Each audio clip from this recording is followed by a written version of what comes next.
Welcome students. Today we are going to discuss an important topic, that is the circular motion. If a body moves about a certain fixed point such that its distance from that fixed point always remains same, then the body executes a circular motion. So in case of a linear motion, body is free to move. So if you apply a force on it, body is going to move in the direction of the force applied.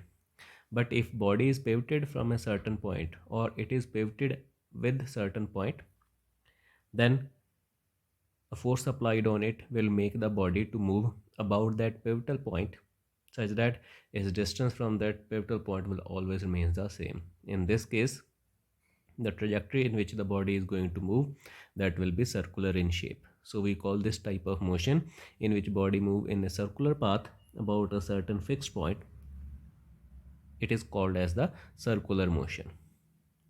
Now we can have two type of circular motion. One is uniform circular motion.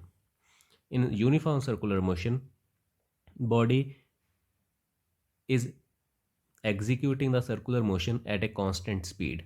Again, if the body is moving in a circular path with constant speed, that is, every time it completes its one circular path, it is taking same time interval to do that, this type of motion of the body will be called as the uniform circular motion. Mind you, here direction of motion of the body will change at each and every point on the circular path, but only its speed will remain constant. So velocity is variable but speed is constant, so that's why we call it as the uniform circular motion. For example, tip of the seconds hand of a clock.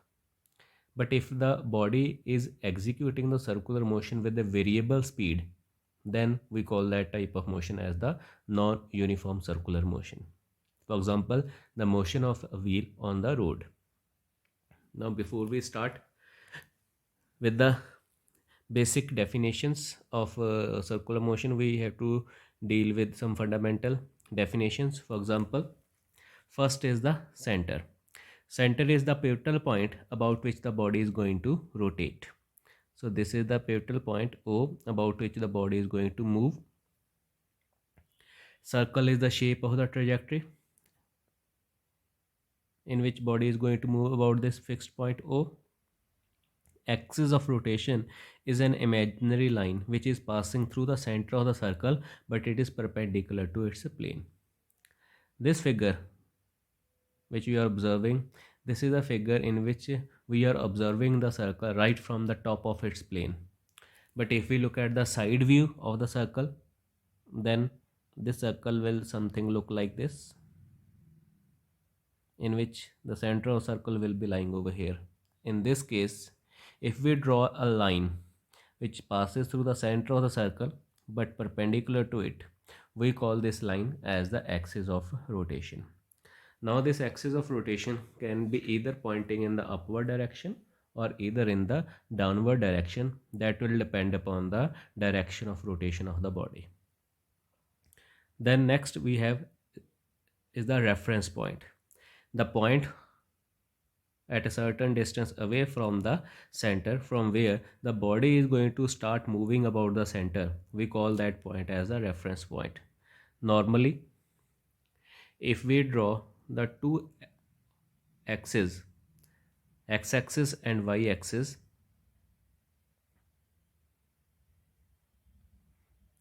passing from that point O, in that case our reference point usually lie on the x-axis at this particular point A. So this is the point from where the body is going to start its motion. A reference line, a line which passes through the center and the reference point, we call it as a reference line. So in this case, x dash ox is our reference line which is passing from the center and also the reference point. Radius, radius of the circle in which body is moving about the point O, we call it as the radius, which is the distance from the center to the reference point. Radius vector. In circular motion, we define radius as the radius vector. We call it as the radius vector because in this case, if we locate the position of the body at different points on the circle, for example at point A, at point B, or at the point C. If we draw a line from point O to A, O to B, and O to C, all the three lines OA, OB, and OC, they will mark the radius of the circle. But if we take a look carefully at all the three different points, this line OA is extending along purely along the x-axis. At the point B, it is extending along this line direction. At the point C, it is extending along the different direction. So in this case, as the position of the body on the circle changes, the radius of the circle in which body is moving is also pointing along the different directions. That's why we call this radius as the radius vector. So in case of circular motion, radius of the circle in which body is moving is not a scalar, but it is a vector quantity. Now we start with some basic definitions related to the circular motion. The first one is the angular displacement. Right in the beginning, we defined circular motion as the motion of a body about a certain fixed point such that its distance from the fixed point always remains the same. In case of the linear motion, we define linear displacement, which is the distance between the starting point and the final point of the body, which may be increasing, decreasing, which may be positive, negative, or it may be zero. But in circular motion, when body moves in a circle about the center, its distance you measure at any point on the circle with respect to the center, it will always be remaining same. So here the position of a body at any point on the circle is indicated by the angle swept by the radius vector of the body with respect to the reference line. So if O is the center of the circle, A is the reference point from where body is going to start its journey in the anti-clockwise direction. In that case, if we join O to A, we get what we call as the radius vector, which is usually represented as r of t. That means the radius vector is measured at any time t. Suppose body moves along the anti-clockwise direction and after some time it is present at the point B. In this case, the radius vector, now it will be indicated as OB, which will be labeled as R t plus delta t, where delta t is the time taken by the body to move from point A to B. So in this case, we can see that the radius vector has changed its position from OA to OB. So in order to locate the position of the body at time t plus delta t, what we do, we measure the angle swept by the radius vector of the body with respect to the reference line. So in this case, angle BOA, which we usually define as delta theta, is the angle turned by the radius vector of the body. So if we know this angle turned by the radius vector of the body, we will know where the body is present on the circle.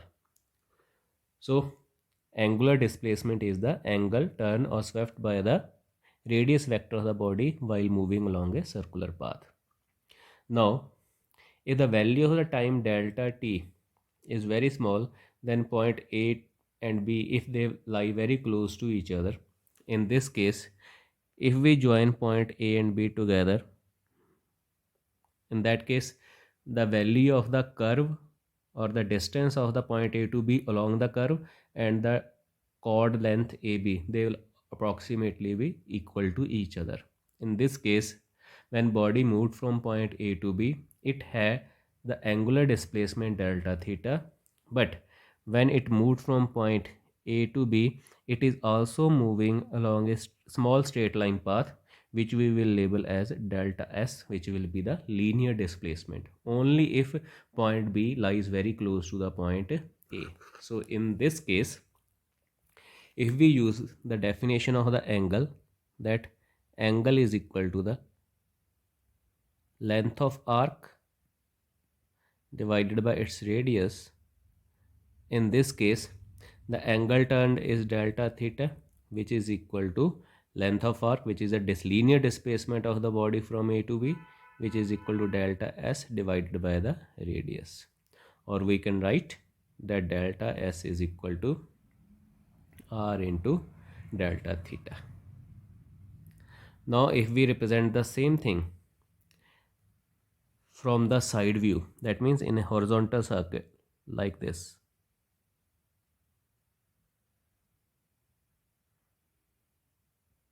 This is the center of the circle. Initially the body was present at the point A.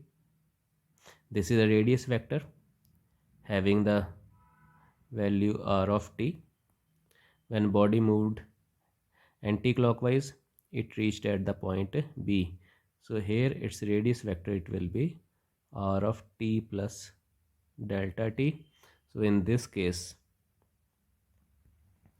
this angle delta theta turned by the radius vector of the body, it will be called as the angular displacement. We can also denote the axis of rotation, which will be line passing through the center of circle pointing in the upward direction. So this will be the axis of rotation in which body is moving in the anti-clockwise direction. Now always remember, axis of rotation will depend upon the direction of rotation of the body, which we can easily know with the help of the right hand thumb rule. Right hand thumb rule says that if we curl the fingers of our right hand in the direction of rotation of the body, in that case the direction of the outstretched thumb is going to give us the direction of axis of rotation. So in this given figure you can see that if our body is moving or rotating in the anti-clockwise direction, our thumb will be pointing in the upward direction. So axis of rotation will be directed in vertically upward direction. But if the same body moves in the clockwise direction, it has a clockwise rotation, then our thumb will be pointing in the downward direction. In that case, our axis of rotation will also be pointing in the downward direction, and all the angular quantities related to the circular motion, angular displacement, angular velocity and angular acceleration, all are always directed along the axis of rotation. This means that in this case our angular displacement delta theta is directed along the axis of rotation, that is in the vertically upward direction. So direction of the angular displacement delta theta is upward. So here we have seen that if the sense of the rotation changes, then the direction of angular displacement also changes. So it is not a scalar quantity, but it is a vector quantity. The same relation here which we have written delta S is equal to R into delta theta, we can also write it in the vector form, which will be delta S vector equal to delta theta cross R. So this will be the vector form of the relation between the linear displacement delta S and the angular displacement delta theta along with the radius vector. So delta S is equal to the cross product of angular displacement and the radius vector. How we arrive at this relation? Using the right hand thumb rule for the cross product. So in this case, if we look at this circle, when the body moved from point A to B, it is actually moving in anti-clockwise direction. So if we indicate the linear displacement, the body is moving along this direction. So this is the direction of the linear displacement delta S. Now, if delta S is cross product of delta theta and R, this means that if we point the fingers of our right hand along the axis of rotation, that is along the direction of the angular displacement delta theta, and then we turn our fingers towards the radius vector, that is towards O to A. In that case our thumb will be pointing in the direction of the linear displacement delta S.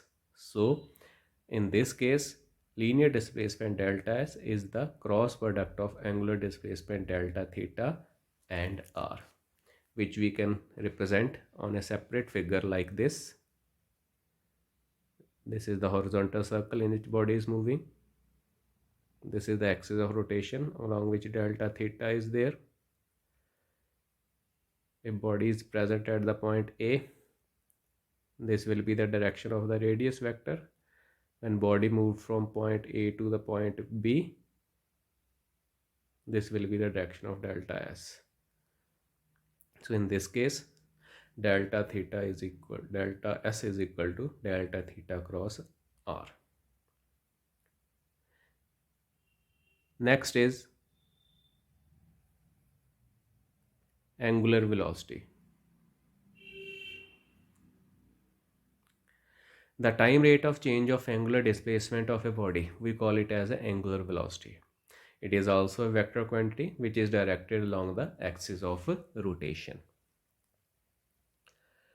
So here in the figure, body starts from the point A and it reaches at the point P1. It covers an angle theta 1. If the body starts from point A and it reaches at point P2, then it covers an angle theta 2. In this case, if we want to find out the angular velocity of the body in between point P1 and point P2, it will be equal to the angular displacement of the body within point P1 and P2 divided by the time taken. So if body takes time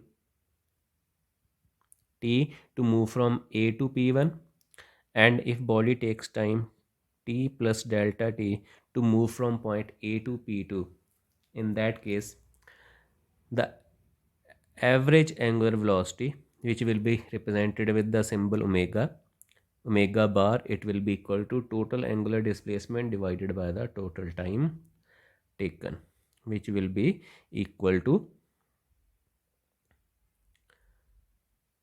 angle P2OA minus angle P1OA divided by the time taken, which will be t plus delta t minus t. So angle P2O is theta 2, angle P1O is theta 1, which will be t plus delta t minus t. T and t get cancelled.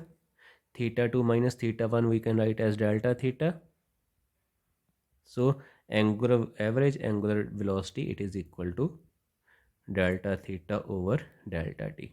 This is the expression for the average angular velocity. Now if point P1 and P2, they lie very close to each other such that the value of the time interval delta t is almost 0. That means P1 and P2 are so much close to each other, body takes hardly any time to move from one point to the another. So under this condition, the velocity of the body measured will be called as the angular velocity, instantaneous angular velocity. So instantaneous angular velocity, omega instantaneous, it will be equal to limit of delta t approaching 0, delta theta over delta t, which we can write as d theta over dt. That is, angular velocity instantaneous is the first time derivative of the angular displacement.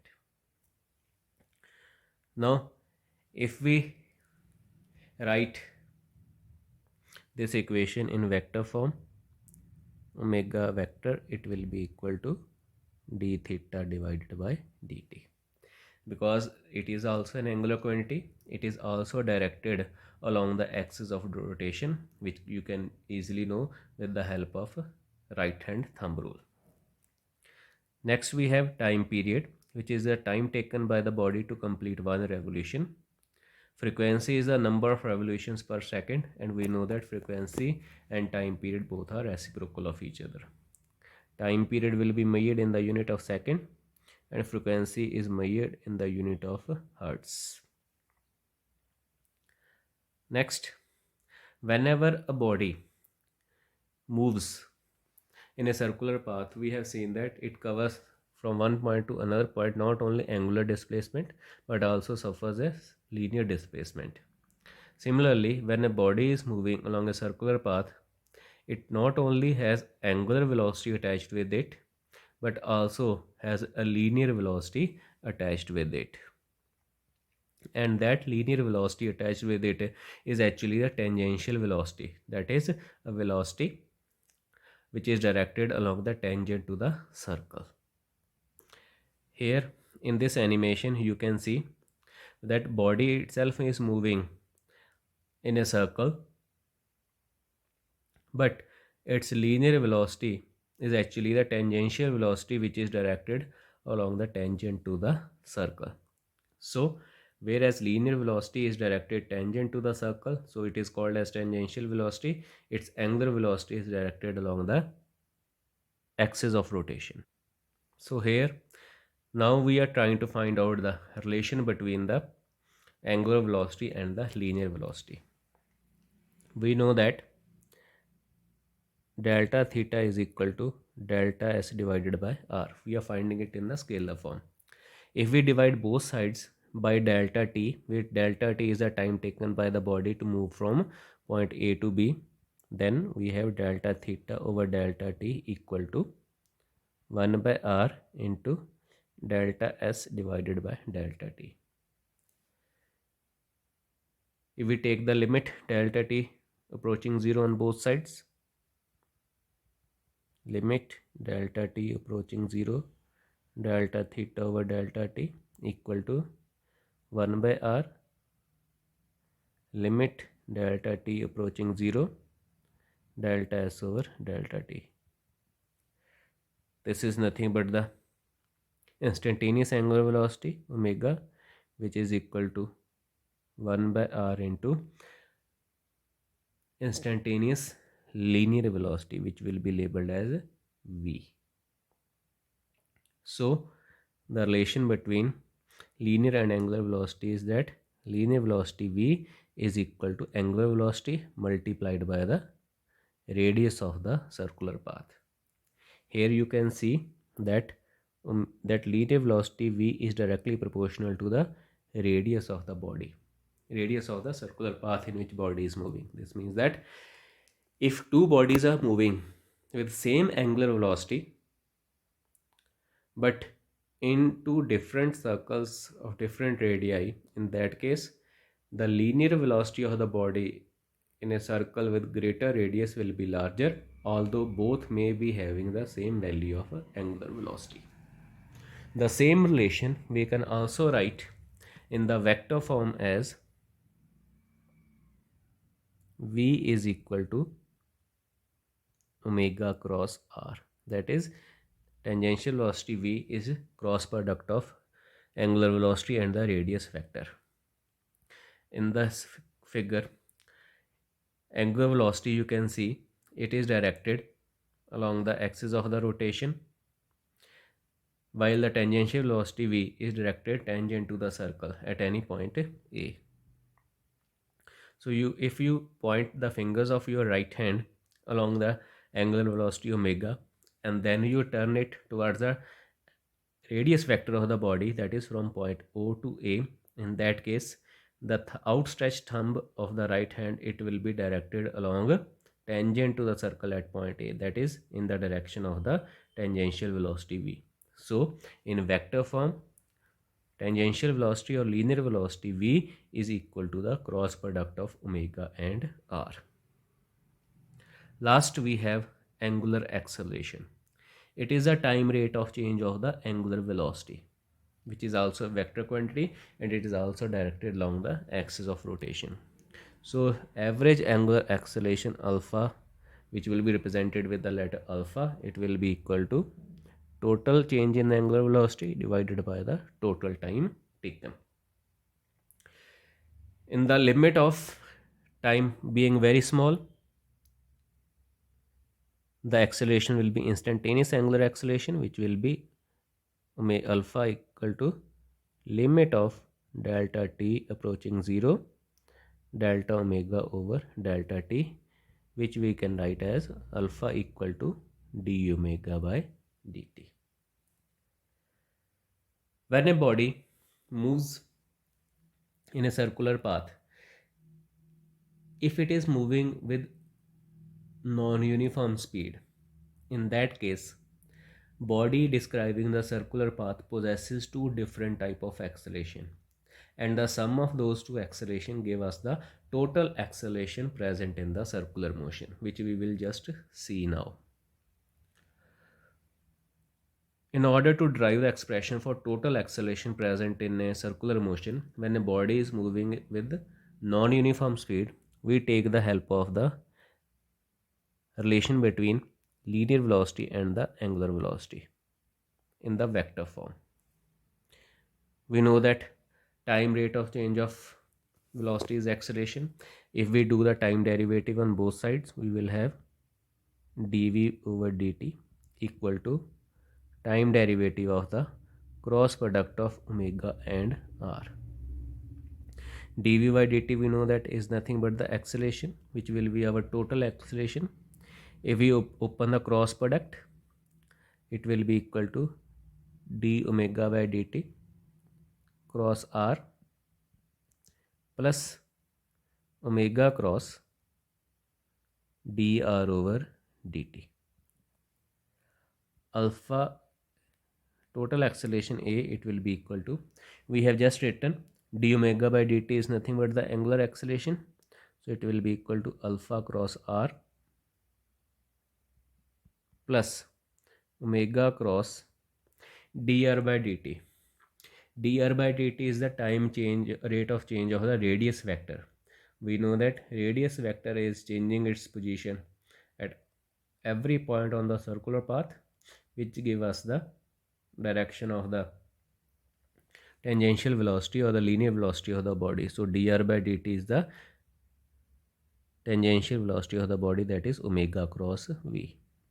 So here we see that the total acceleration present in the circular path is actually the sum of the two terms. One is alpha cross r and another is omega cross v. Because the quantity on the left hand side is acceleration, according to the principle of homogeneity of dimensions, alpha cross r is also an acceleration and omega cross v is also a acceleration. But what is the difference between the two type of acceleration? What does alpha cross r represent and what the type of acceleration is represented by omega cross v? In order to understand that, we draw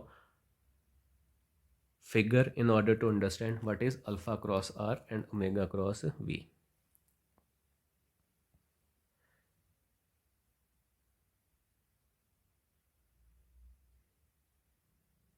This is the axis of rotation along which our angular acceleration will be present. Body is rotating in the anti-clockwise direction. At any point the body is present at this point, suppose A. This is the center of the circle. This is the direction of the radius vector. Then linear velocity of the body, it will be directed tangent to the circle. Our angular velocity omega is also directed along the axis of rotation. In this case, from the figure, we know that already that axis of rotation and the radius vector, they are already perpendicular to each other.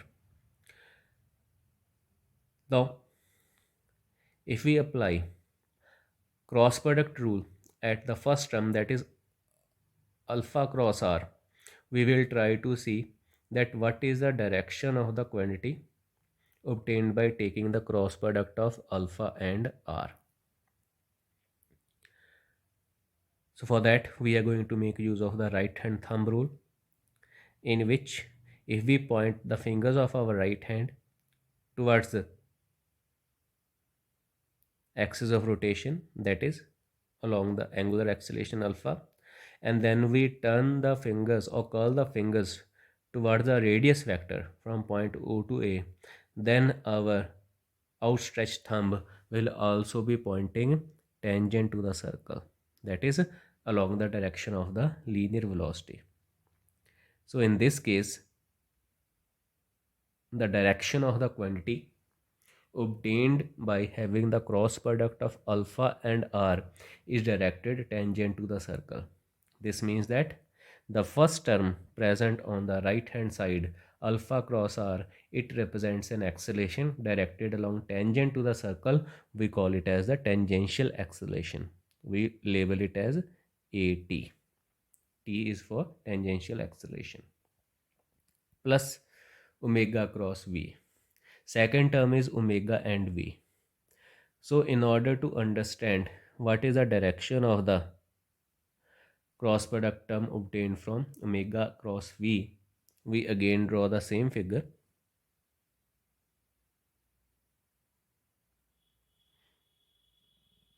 This is the direction of the omega. This is the velocity directed tangent to the circle.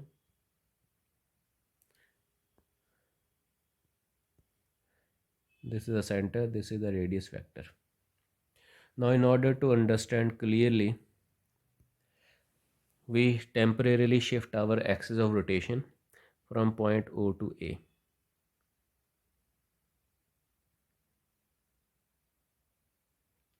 Again you can see that omega and V, they are also perpendicular to each other.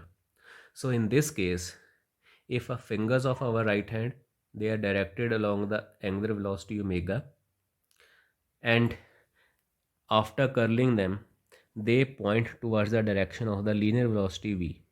That is, first the fingers are pointing in the direction of angular velocity omega, and then they are curled in the direction of the linear velocity V. In that case, we will see that the outstretched thumb of the right hand, it will be pointing along the radius vector but directed in the inward direction. That means it will be directed from point A to O. This type of acceleration, which is acting along the radius vector but towards the center of the circle, we call this type of acceleration as the centripetal acceleration. So omega cross V is actually the centripetal acceleration, which is directed along the radius but towards the center of circle, which we label as AC. So here we see that when a body is moving with non-uniform speed in a circular path, then the total acceleration possessed by the moving body is the sum of total acceleration, tangential acceleration and centripetal acceleration. Now, both the direction of tangential and centripetal acceleration are as shown in the figure. So here in the figure, the centripetal acceleration, which is also sometimes called as the radial acceleration, which is directed along the radius vector towards the center of the circle, it is represented here by the AR. Tangential acceleration, which is directed along the tangent to the circle, it is represented by AT. And we know that radius vector and the tangent to the circle, they are always inclined at right angle with respect to each other. So the angle between AT and AR is 90 degree. So the resultant acceleration, or which we call as the total acceleration A, which it will be lying somewhere in between the vector sum of the tangential acceleration and the radial acceleration. So from this we can see that both type of acceleration, they can be present at the same instant of the time. For example, if a car is taking a turn on a road and it is also continuously increasing its speed, or if the car is continuously decreasing its speed, in that case the speed of a car turning around a corner of a racetrack or on a road, it is undergoing a change. So in that case, not only it will possess a centripetal acceleration or radial acceleration, but also will possess a tangential acceleration. So the tangential component of the acceleration is arising due to the change in the linear speed of the body, which is directed along the tangent to the circle, while centripetal acceleration is arising due to the change in the direction of the body, which is indicated by the tangent to the circle at any point. From this, we again observe one more thing, that our tangential acceleration at is arising due to the change in speed, when the speed with which body is moving in the circle is undergoing a change. So if body is not moving with a variable speed along a circular path but with a constant speed, in that case the time rate of change of speed of the body, it will be zero. That means this term present in the equation, this will be equal to zero. So if a body is suffering a uniform circular motion in which speed of the body moving around a circular path is same, then time rate of change of the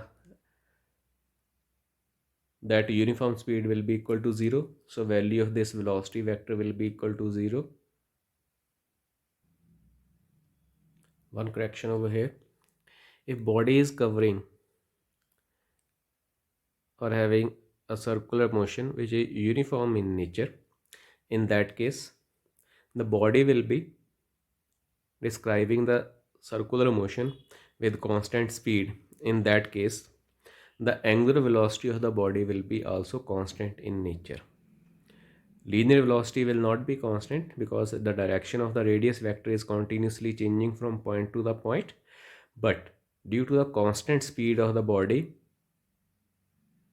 the angular velocity of the body will be constant in nature. So in that case, this term d omega by dt, which is the time rate of change of angular velocity of the body, it will be 0. That is alpha, it will be equal to 0. Body will not be able to possess any kind of angular acceleration. So when alpha will become equal to 0, the whole value of the tangential acceleration will be equal to 0.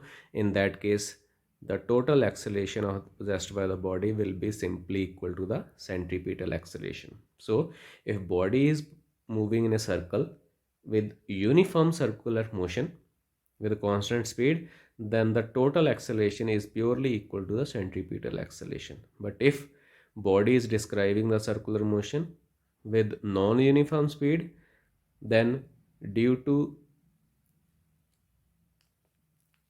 time rate of change of angular velocity, because when linear speed with which body is moving along the circular path, it is also a variable quantity, then angular velocity of the body will also be a variable quantity. It will also change with the time. So in that case its angular acceleration will not be equal to 0. So then total acceleration of the body will be equal to sum of tangential acceleration and the centripetal acceleration. So from here we see that whether body is describing a circular path with a uniform speed or non-uniform speed, centripetal acceleration will always be present in the body, because this is the centripetal acceleration which helps the body to describe the circular path. If this centripetal acceleration, which is directed along the radius from the towards the center of the circle, if this value of centripetal acceleration disappear, in that case according to the Newton's first law, under the absence of any external force, body will keep on moving in its original direction of motion. So at this condition, if this happens, if centripetal acceleration disappears, then the body is going to move along a straight line which will be the tangent to the circle at the point where the centripetal acceleration will suddenly disappear. Thank you.